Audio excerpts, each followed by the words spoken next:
Yes, welcome to Home Studio Q&A for yet another week. This is our show where I answer your questions all about home and mobile recording, and we talk about a feature topic as well. You may have noticed if you've watched the show before, I'm not in my studio today, and this is not my usual backdrop. I'm here at the beach, and I thought, why not? I'm on holidays at the beach. I love doing live streaming. Let's bring the two together and let's do a live stream right here at the beach. So you're going to hear we're near the airport. You can hear some planes, you'll hear some people, you'll hear some birds, you'll hear some other ambient noises. Hopefully, it all just adds to that. And hey, maybe we'll get some cool noises, and I'll go do some field recording later to capture some sounds. Could be fun. If you are here live, hello to you. If you do have any questions about home or mobile recording, please drop those down in the comments. Put a big question in front of them so that I can catch them. And if you're watching on the replay, no problems. You can ask your questions in the comments, and we will circle back around and answer those in the comments after the show. And they often become next week's questions. So don't worry, you are not going to miss out if you are on the replay. Now, we're going to jump into some questions, but I like to talk about a feature topic. And one of the questions I've been asked an awful lot in the last probably week, 2 weeks, 2 months, 2 years is about copyright. Now, I did a video just yesterday all about copyright. So if you want to learn a bit more detail, you can actually check that one out. I didn't really think about the whole lining up of this show talking about copyright and releasing that video. It just kind of worked out that way. But let's go through the basics here. Do you need to copyright your music, your lyrics and your music when you're releasing a song? Well, the short answer is no. The reason being that in most parts of the world, as soon as you've written a song, as soon as you write lyrics, as soon as you write music, you own that copyright. So you own the copyright to the song, to the lyrics, to the music. And all you need to do is make sure that you can protect that copyright. Now, that's the key thing, which we'll talk about in a moment. Now, there are ways that you can officially register a song. So you can register a song using the Copyright Office in your country, your part of the world, but it's not 100% necessary. In fact, it doesn't really do much more than having your song released. And the beautiful thing is that we live here in the future. We live here in a digital age. And the easiest way that I've found to protect yourself and to protect your copyright is to release your music and to share your music. So, yeah, it plays in nicely to my whole create, record, release thing that I talk about constantly. Because if you are releasing your music, if you're sharing your music digitally, what that does is it creates a date and a timestamp, and that can be very useful because think about the alternative. If you don't share your music and say you've just given it to one or two people, if one of those people decides to be dodgy and they release their music as them and it's your music, well, you've got really no recourse. But what if you're someone like me who has released a demo on SoundCloud, who has done a YouTube video of you writing the song? If you're doing those sort of things, then you're a lot safer. It's a lot easier to protect yourself if you actually share your music. So that's my number one tip around copyright is if you want to copyright it, if you want to go to all that effort, feel free to. But remember, the effort, the time, the cost, all of that that goes into worrying about copyright and stressing out about someone stealing your music could be put better used into actually creating music. And if you are sharing that music, then that is going to be even better as the plane goes over. See, that's such good music. It's going to take off with your muse. That was terrible. We will continue on. So let's jump in and talk about the questions here. Yes, there's a heap more that I do in the other video about cover songs, about sync licensing, about using samples and what you can and can't do. So check out that video I'll put it in the description and link it down in the comments as well. But if you search Pete Johns Copyright, you'll find that one. Let's dive into some of the questions that I've had during the week. Now, I normally throw these up on the screen. I'm running a bit low tech here today, so they won't be on the screen, but we will still go through and answer these questions. Number one here is from my friend here, Andrew. Andrew Depich says, quick question. You helped me get GarageBand projects off an older iPad onto my Windows PC using iTunes file sharing. Now, how do I go from the PC to a new iPad? I see add file in iTunes file sharing, but it won't let me select the entire GarageBand project file. Thanks in advance. And he said he's very jealous of the beach photo. Well, you're going to be even more jealous of this beach backdrop here, Andrew, I'm sure. I don't do this to make you jealous. I do this because it's lovely and I want to be able to do my live stream, take some time out, even when I'm here at the beach. So let's answer this question. iTunes file sharing. And Andrew asked this because he had an old iPad that he couldn't airdrop. So that's the one solution is iPad to iPad. You can airdrop between two iOS devices if you want to share a project file or any audio file or video file, whatever. the way I said Andrew could do it is to hook up to his Windows PC and sync all of his projects using iTunes file sharing. What he's saying is he can't get this back to the new iPad. Here's the thing. iTunes is weird in that the way it manages files is that when you're downloading files, you have to click them and then hit the download button, or the I can't remember what it's called, but yeah, you download them to your computer. Going the other way, you have to actually drag and drop them back into. I don't know why. You hit the add file button, it'll only let you add an individual file. If you want to add a whole folder of a GarageBand project, you need to grab that folder, drag it over, drop it into that iTunes file sharing location on your Mac or your PC, and you'll be good to go. So if anyone else has older iPads, older iPhones running iOS 9 or 10 or something that they can't actually airdrop with, then that's a solution that may help you out as the what is it, the 8 a.m. to Sydney is probably flying over my head.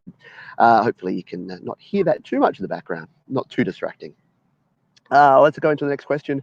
This was on my video of how to connect a keyboard and a mouse to an iPad or an iPhone. Can I connect a wired keyboard and mouse to iPhone?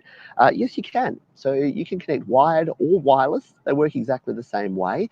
And if you haven't checked this out before and you are an iPhone or an iPad user, it's actually way surprisingly more useful than you'd think to be able to connect up your mouse and your keyboard to your iPhone or iPad. I find it super cool. I find it really useful, especially on my iPad, because it's a really cool way to actually control, especially using things like iMovie, GarageBand, LumaFusion, these sort of apps.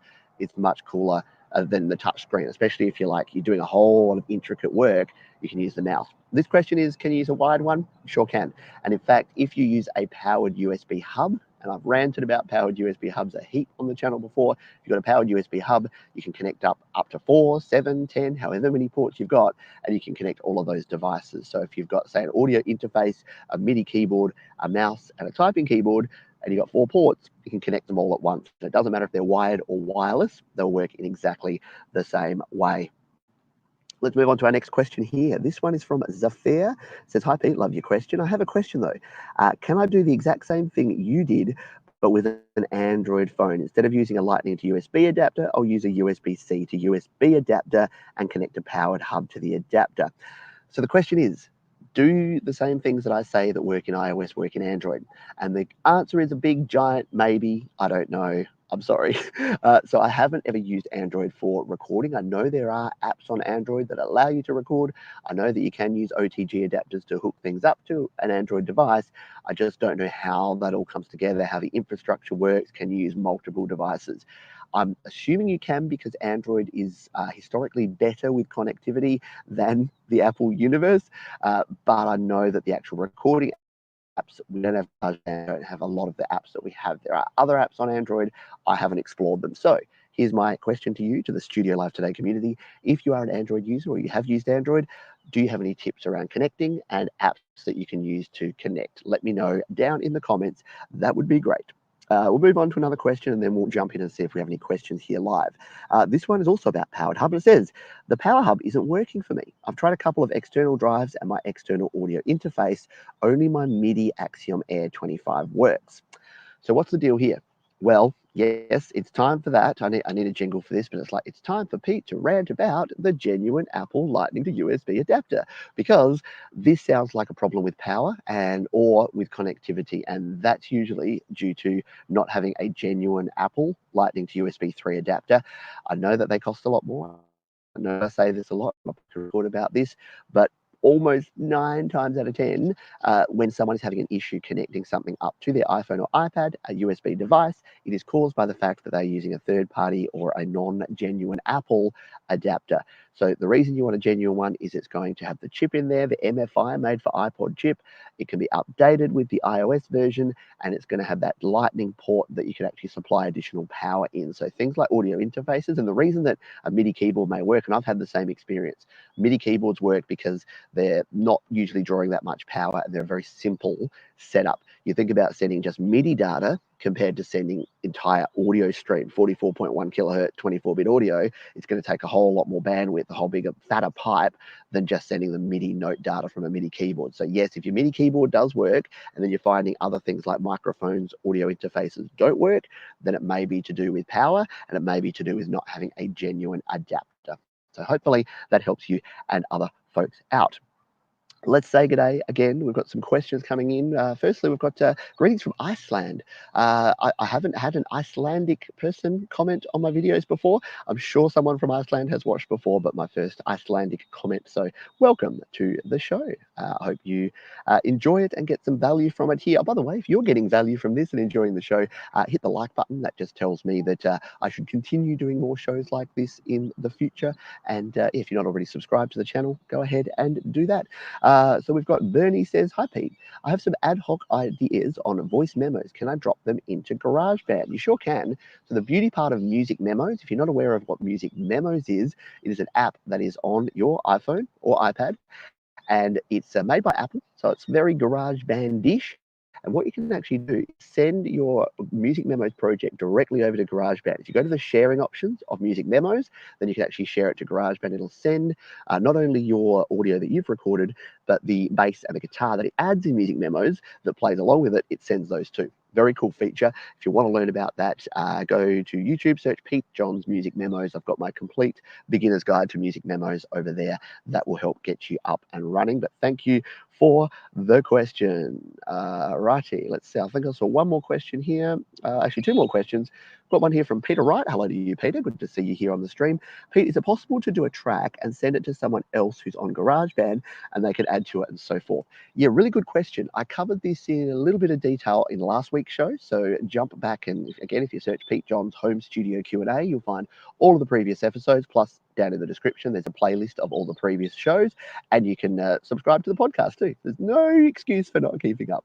But the answer to this one is yes, you can. There's a couple of ways that I suggest. There's the way that you can actually add people to your project. So you can collaborate, you can share your project by adding a person, or you can actually zip up your entire project, send it to someone else. They can then unzip it, add to it, and then you can send it back and forth. Now, I've got a heap of videos on this. Again, I'm giving you homework to do, sorry. But if you search Pete John's Share or Pete John's Collaborate on YouTube, you're going to find those. And don't forget, by the way, if you're searching for topics that I've covered, or you say, I know Pete did a video on this, but where is it? If you go to studiolivetoday.com, up in the top left or the top right, I've got two of them, there are search boxes. So you can throw your search terms in there, and then that will search for anything you're searching for: automation, compression, EQ, sharing in GarageBand, whatever it is, throw it in there, and hopefully you will find a video that will help you out. A question here from another Peter. So Pete has just answered a Pete question, and now he's going to answer a Pete question. Let's have a look at this one. If you want to use apps, if you want to use the apps, the musical apps on your iPhone as a mini device instrument, what's the best way to plug in USB or earphones into a Windows DAW machine? Not sure I quite understand the question, so let's go through it again. If you want to use the apps as musical apps as a mini device, okay.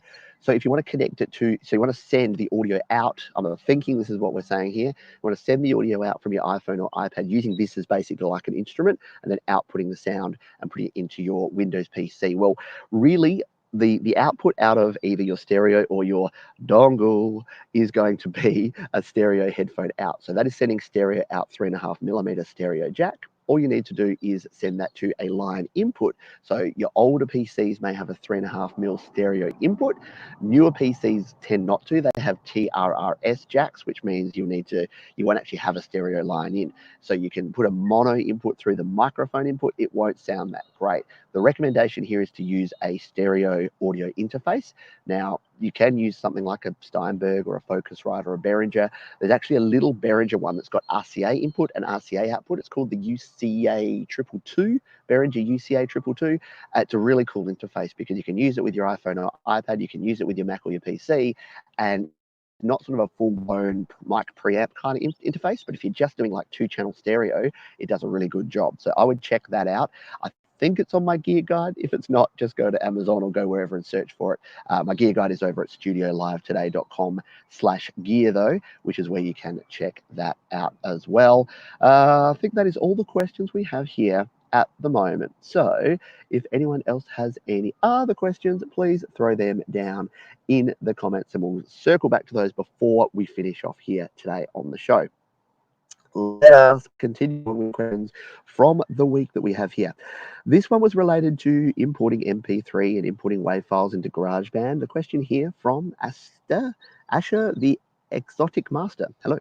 When I try to upload the file, it says it's too big. How to fix this? So how to fix a problem where it says a file is too big to upload? Well, it depends where you're uploading and it depends what you're uploading. So generally, if it says a file is too big for whatever you're uploading it to, zipping it up or compressing is going to be the way to do it. So depending where and how you're trying to share it, you may want to either zip it. And again, I'm giving you so much homework this week, but there is a video on YouTube. If you search Pete John Zip, you'll find out all about how to zip and unzip on your iPhone or your iPad. The other way to go is obviously if you're sharing, say, the whole project file, or you're sharing it as an uncompressed WAV file, you can actually export it as an MP3 or an M4A file. So that is another way to do that as well. So yeah, hopefully that helps you out. You just basically, if it says it's too big and you can't do it, the other way is if you're trying to say email or send something via Messenger, is to actually upload it to somewhere like Dropbox or Google Drive or OneDrive, any of those free cloud or paid cloud storage platforms. Then you can share the link to the file, the other person can download it, as opposed to trying to send or upload a very large file. So there's some more options as a bird goes flying past me. All happening here. We've got, can I hear the cars now? Yeah, that might be the cars at the clip, not the clip, so it's called the Superloop 500 here in Adelaide this weekend. So we're going to have an additional competing ambient noise now because the car race sounds like it is starting, or there's sort of practicing going on, or maybe it's just a local rev head doing their thing, but it sounds pretty loud. Let's continue on with the questions we have here. So this one comes from Keshe. And it says this: so when I play my instrument on my keyboard, it sounds out of tune. I have to the estimate and I have to use top keys to do my melodies, except the bottom keys do. How do you fix this? I'm using an iRig 25 keys. So I've never come across anything like this with your keyboard sounding out of tune. It sounds a bit strange. I don't really know the answer because it really depends on what virtual instrument you're controlling. So whatever you're controlling with your keyboard, that's what it's going to be. Now, in GarageBand, all the instruments are just tuned to the correct tuning, and they should be 100% okay. But yeah, I've never come across an issue where an instrument's out of tune. It may be if you're using a third-party instrument, or if you're using something like that, it may be out of tune. What you can use is there's an audio unit plugin called AU New Pitch. So it's a pitch plugin, new pitch plugin, and once again, there's a video here on the channel where I go through it. So you can actually change the pitch by a small amount. So if it's sounding a little bit sharp or a little bit flat, you can use that to adjust that. So it's an external instrument. You can render that audio out and then add that plug-in. So you can merge the track and then add that plug-in. That's a new way of saying plug-in, my plug-in. And then you should be able to test that out. Wow, now we've got planes, trains, and automobiles. It is all happening here. Who would have thought it? We're here at the peaceful beach, and we've got all of the competing noises here going on. Alrighty, let's continue on. Question here from Patrick Chu said, I have a newer iPad with a USB-C plug, so theoretically I can just plug in the audio interface to the iPad, assuming the correct cable, of course, and will it just work? Yes, so it will. It's most of your iPhones, so just to break it down, all of your iPhones and all but the third generation iPad Pros have a Lightning adapter. The iPad Pro third generation has a USB-C socket. So if you are trying to connect up devices to your third generation iPad, you need a USB-C cable. Now you can just connect straight in, and most things, because the iPad third gen has a lot more power than the earlier models, it will work out of the box. However, some things will actually require additional power, and the beauty part is that you don't need a genuine Apple product in that case. You can use any generic USB-C adapter, because USB-C is a standard, it's not proprietary. So you can use any of your USB-C powered hubs, USB-C, what are they called, docking stations, anything like that will actually work with that setup. So yes, if you are using a third gen iPad Pro, and maybe I need to pick one up, if anyone wants to donate a third gen iPad Pro just so that I can test these things, feel free to hit me up, Pete at Studio Live Today. But no, you don't really need to buy me an iPad Pro. Yes, one day I should actually get one so that I can test out and do some videos about how to connect things if you do happen to have a USB-C iPad as well. Question here as the flies start buzzing around. Can I connect multiple perhaps USB drives parallel like sound card and MIDI keyboard over this hub? I think this is the same question I answered earlier, in fact. So yes, You can connect as many USB devices as you have USB ports if you have a powered hub. So most powered hub 4-port or 7-port. If you have them plugged into power, you can have enough power for everything, and your iPhone or iPad will accept as many things as you connect up to that. Now, keep in mind, a good thing to keep in mind here is you can only have one audio input and output device at a time. So you can't connect up two audio interfaces, you can't connect up two USB microphones, and you can't connect up one USB mic and one audio interface. Careful about my fingers that I'm holding up, don't I? Because it'll only allow one audio input and output. So as long as you keep that in mind, everything else you should be golden to connect up. And my normal rig is I've got a USB keyboard, I've got my Steinberg UR22C, I've got my wireless keyboard and mouse, and they're all connected at the same time. Makes it super handy, super convenient to get things done. Alrighty, question here about releasing, distributing music, and it says, "Hey, sorry for disturbing again. Never be sorry for disturbing. I'm here to answer your questions, and I do a show about it." I had a question, but forgot that. If you make a collab with another artist, is it possible that the money will automatically share between you and the other artist you've been collabing with? A really good question. And the answer depends on what platform you're using to distribute with. So if you're using DistroKid, there is a collaboration option. However, here's the rub. Anyone that's a part of that needs to have their own DistroKid account. So let's say that you've got a band with 3 members. You want to split things 33, 33, 34. I don't know which one gets 34. So you can actually set that up. So you release it as one of the band members. The other 2 band members have their own DistroKid account, and then you can actually allocate a percentage to those other band members. So that's one way to actually do it. Of course, you do then all need to be paying $19.99 per year to have an account. So if that doesn't appeal to you, you may just have to collect in all that income and then make sure you have an agreement going in that you are going to split out any revenue, any royalties that you make, you're going to split out between the different people. That may be a better way to go. Let's move on to another question here, which is how to use my video was how to use a USB hard drive with an iPad or iPhone. And this says, I have a lightning cable powered USB hub, Seagate hard drive with files I want to move on my iPad. Although the light blinks on the drive and the USB hub is fully charged, the drive does not pop up under locations. What am I doing wrong? So I've done a few videos on this in the past. There's a couple of things to keep in mind, or a few things to keep in mind when you're trying to connect up devices to your iPhone or iPad. I know it's been very iOS centric this week, but it really just depends on what questions I get in as to what we talk about here on the show. But if you are connecting up USB drives to your iPad or iPhone, what you need to keep in mind is use a genuine Lightning to USB adapter. We've already talked about that in this show. Make sure that your file system is set up as FAT. If it's a Windows drive, make sure it's formatted as exFAT or FAT32. If it's NTFS, that's a proprietary Windows Microsoft format. It simply won't work. So keep that in mind and you should be good to go. If you plug it in and nothing happens, it's probably a power issue because you don't have a genuine power adapter or your powered USB hub. It's not the genuine adapter, so it's not actually recognizing it, or the file system is wrong. They're the 3 most common causes of issues there. Okay, I think we've got a couple more questions. We've got 3 more questions. We'll see if we can get through all of these. We may run out of time and some may have to be shifted to next week. This was from Ramel. Says, good video. Thanks, man. Actually, this is a good one.